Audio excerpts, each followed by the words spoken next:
پزړه دی زما غریب سر نور سدي کلی تطلا خار ترات لدی د یار دیدنا تخت خاتگی چې جدا کیږي سړی خیر تا او کینو وینا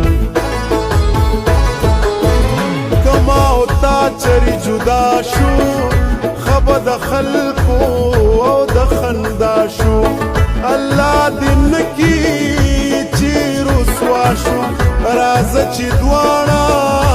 په جړا شو چې خپل زړه تش کو بیا به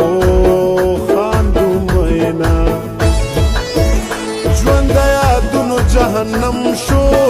د زړه په کور کې مې ماتم شو